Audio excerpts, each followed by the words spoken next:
오늘은 배형규 목사님에 대하여 말씀을 하려고 합니다.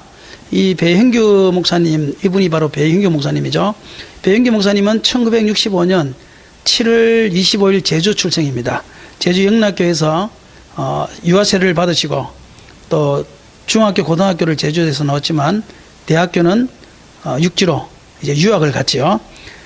그리고 이 배형규 목사님이 가장 이 영향을 받은 것은 세 가지입니다.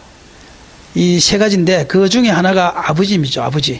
아버지는 늘 기도할 때마다 배형규가 목사가 되는 걸 내가 원하지 않고 선교사가 되는 것도 내가 원하지 않는다. 배형규는 어디를 가든지 어디서 무엇을 하든지 간에 하나님이 가장 쓰임받는 그곳에 있기를 원한다. 하나님이 기뻐하는 곳에, 하나님이 쓰임받는 그곳에 내가 있기를 원한다. 그래서 어디서 무엇을 하든지 하나님께 쓰임받는 그 길을 가라.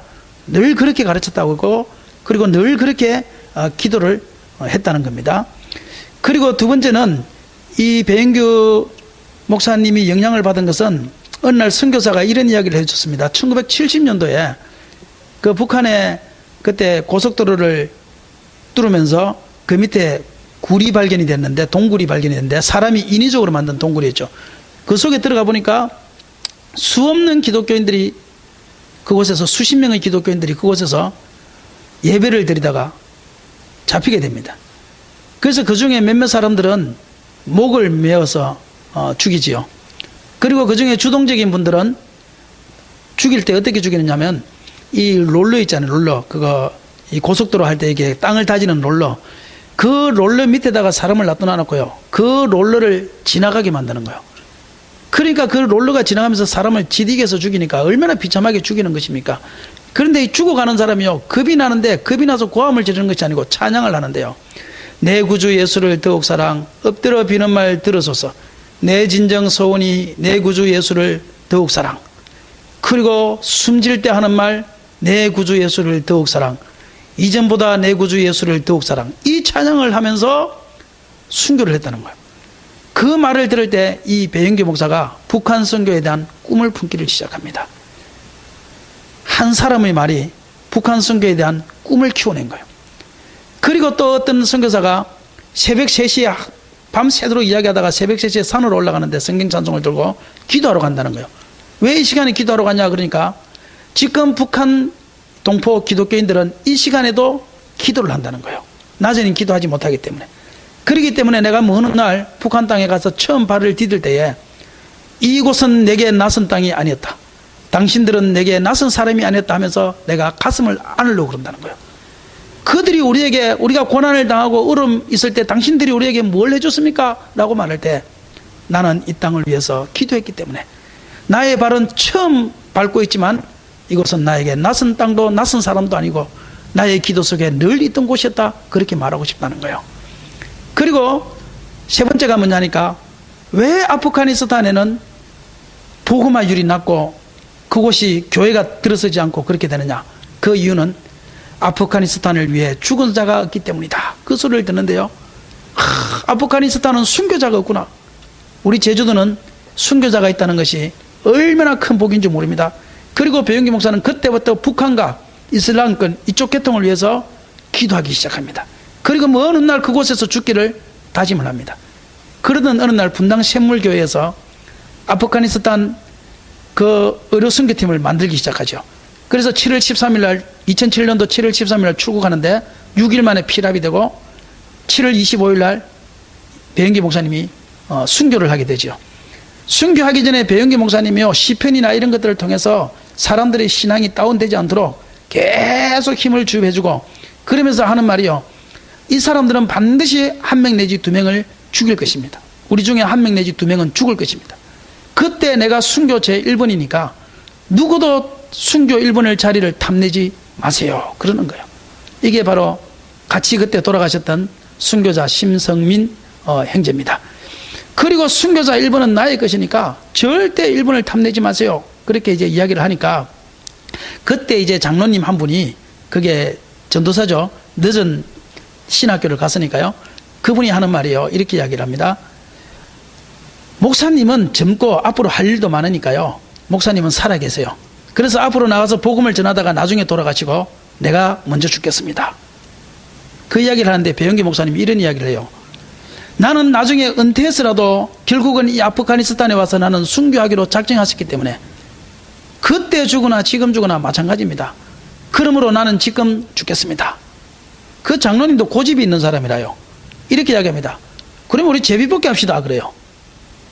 참 멋있죠. 그때 배영기 목사님이 이런 말을 하죠. 어디 장로가 목사보다 먼저 앞서가려고 합니까? 장로는 목사 말을 듣는 거예요. 순교일보는 내 거예요. 그리고 그 있는 그 사람들한테 믿음으로 승리합시오. 그리고 그들에게 끌려서 총알을 머리, 배, 복부 등 7발을 맞습니다. 한 발 맞는 것도 아니고 7발의 총탄을 맞고 그곳에서 순교를 하신 분이 바로 이 배영기 목사님입니다. 지금 보이는 이 사진은 배영기 목사님이 시신을 나중에 이렇게 됐을 때 그때 배영기 목사님이 입고 있던 옷입니다. 순교 당시에 총탄을 맞고 핏자국이 됐던 그 옷이 바로 이 옷인데, 그리고 순교의 길을 걸어갔던 이 배영기 목사님이 늘 학생들에게 말했던 좌우명이 있습니다.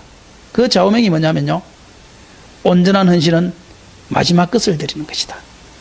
우리가 신앙생활을 하면서 하나님 앞에 헌신한다 말하지만 마지막 것을 드리지 못하면 그것은 온전한 헌신이 아니라는 거예요.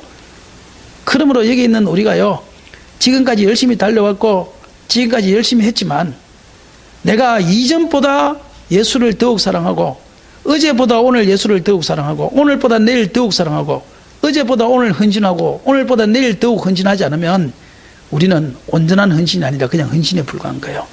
늘 청년들한테 가르치는 말이요, 온전한 헌신은 마지막 것을 드립니다. 그 말처럼 자기는 하나님 앞에 온전한 헌신을 하기 위하여 마지막에 자기 목숨을 주님 앞에 들여서 당당하게 순교하신 분이 바로 이 배영기 목사님인 거예요.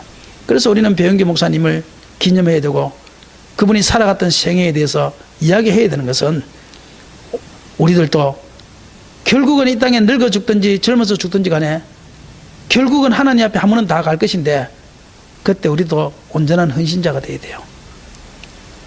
주님 앞에 가서 떳떳하게 할 말이 있어야 됩니다. 그러므로 저와 여러분이 힘들고 어려워도 꼭 우리가 마지막까지 헌신합시다. 지금 이 사진은 제주 영락교회에 있는 순교자 기념비고요. 지금 이 사진은 이기풍 순교센터에 있는 배영기 목사 순교 기념비입니다. 이기풍 목사님, 이도정 목사님, 배영기 목사님 이렇게 세 개가 나란히 있지요. 이것은 용인 순교자 기념관에 있는 배영기 목사 순교 기념비인데요. 많은 사람을 옳은 대로 돌아오게 한 자는 별과 같이 영원토록 빛나리라 하는 말씀으로 그의 생을 기념하고 있습니다. 그러므로 오늘 우리가 이 배영기 목사님이 정말 세 가지였잖아요. 하나는 하나님이 가장 기뻐하는 곳에 내가 있기를 원한다. 두 번째는 내 구주 예수를 내가 더욱 사랑하기를 원한다. 세 번째는 순교의 피가 흐르는 곳에 하나님의 교회가 부흥한다. 그래서 지금 아프가니스탄은요 굉장히 부흥하고 있습니다. 배영기 목사님 그 이후로 아프가니스탄은 수많은 교회가 생겨나고 수많은 전도자들이 생겨나고 선교사들이 가고 교회가 부흥하는 이런 역사가 지금 아프가니스탄에서 지금 생기고 있잖아요. 우리도 다 하나님 앞에서 순교 정신을 가지고 이 마지막 때의 순교 정신을 가지고 하나님이 기뻐하는 그러한 삶을 살았으면 좋겠습니다. 아멘.